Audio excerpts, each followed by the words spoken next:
Hey there Internet, it's Rush from Path Less Pelled, and today I'm going to give you guys an exclusive first look at these really innovative bags from Arkel. We're going to take a look at their Rollerpacker 15 and 25. Find out what I like and dislike about it so far in this video. Before we jump into the review, I want to thank all the viewers that have really stepped up this year and have become monthly financial subscribers of the channel. It really means a lot. It keeps me motivated to make these videos because trust me, I'm not getting rich off of this YouTube channel. And if you're wondering where that money goes, it really goes into kind of brass tack things just to keep the channel alive. Our recent PLP Talks video interview series is a resource hog. So I'm constantly having to buy more storage just to keep the channel going. So again, thank you if you're already a subscriber. And if you're not, if you want to see more videos like this, then definitely consider subscribing. So with all that said, let's jump into this first look at the Arkel Rollerpacker series. So the Arkel Rollerpacker is actually a really interesting interpretation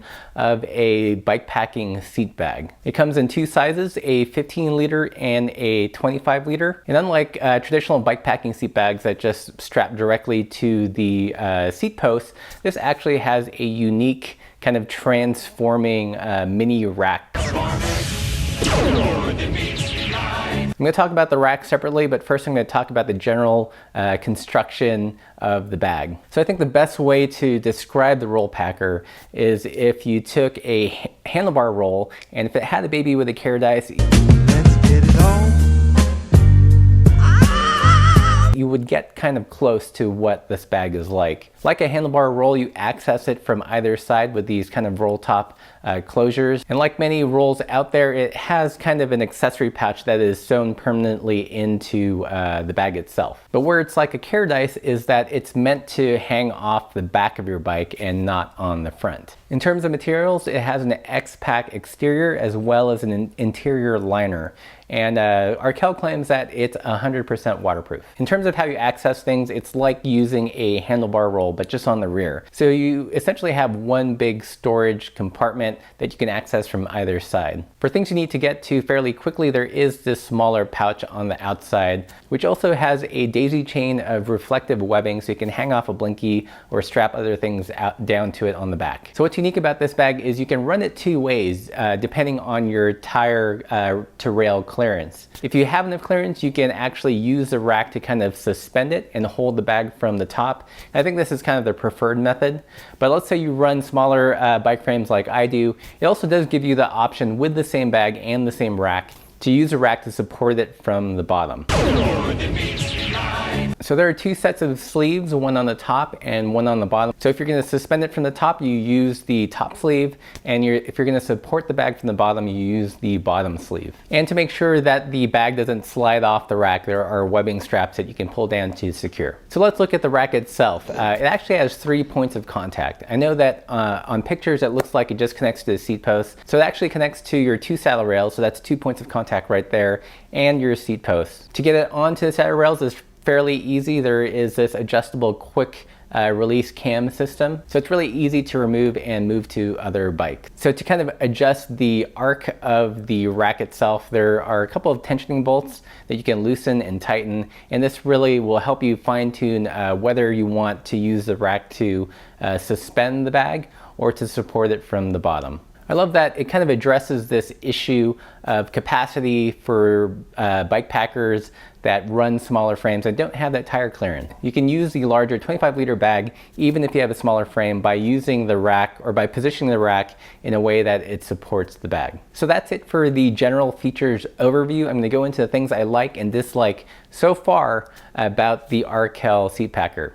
Again, this is more of a first look. I've only had this system for the last couple of weeks, and I've been riding with it, but it's snowing and it's kind of limiting my riding time at the moment. But in that period, I did take it on some road rides, some gravel roads, and some single track. So the first big like is the ability to run the larger bag even if you have a small frame.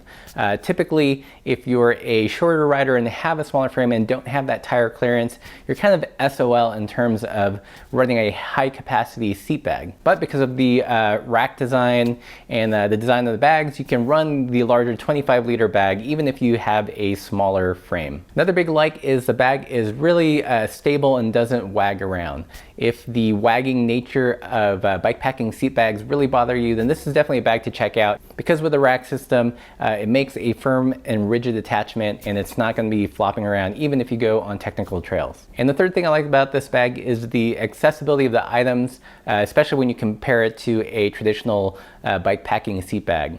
Because it is like a handlebar roll, you can access things from the left or the right, instead of having one access point where you have to dig around and find that one item that's like right by the seat post. And the fourth like is general construction. The bag feels really nicely made, and the rack is really solid. It feels really refined, like it's really been thought out. I've been really impressed with the general construction and build quality of the system. So that's it for the likes. Let's move on to the dislike. So the first sort of dislike after using it is that although you can run it both ways, I feel like the most optimal way is to run it so the bag is suspended instead of supported from the bottom. This to me just felt generally better, to have the load a little bit lower down rather than being kind of raised up behind you. So yes, technically there are two ways to run the bag, but I feel like one way is definitely more optimal than the other. So another minor dislike is that because there is a rack system and it does have this kind of cool sliding feature, there are a couple more moving parts to be aware of. You really want to make sure you apply the right torque to those bolts that connect to that arcing section. Otherwise, if you hit rough terrain and you didn't tighten it quite enough, you'll find it actually slipping down and the bag rubbing on your tire. This did happen to me once when I hit some rough terrain, but after tightening up the bolts, it held it fine and didn't have any problems after that. So it's just one minor caveat that you want to be really aware of how much you torque down those bolts.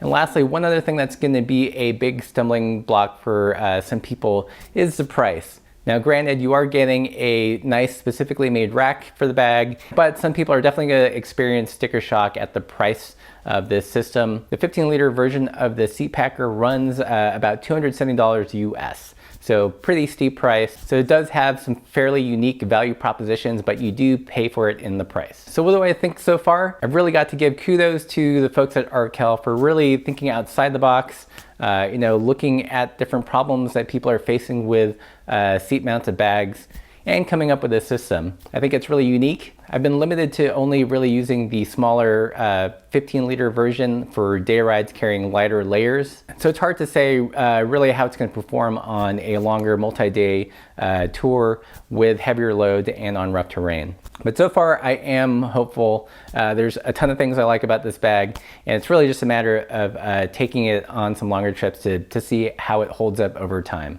Definitely subscribe and stay tuned for a longer term review when I get a chance to really load it up. If you guys have any other specific questions about the Arkel Rollerpacker, leave those in the comments below. But also let me know what you guys think of this design. And is there anyone out there that's been using it for longer term? Let me know your impressions in the comments. And if you like this video, you know what to do. Like, share, subscribe. Consider supporting us to keep these videos coming. And thanks for watching.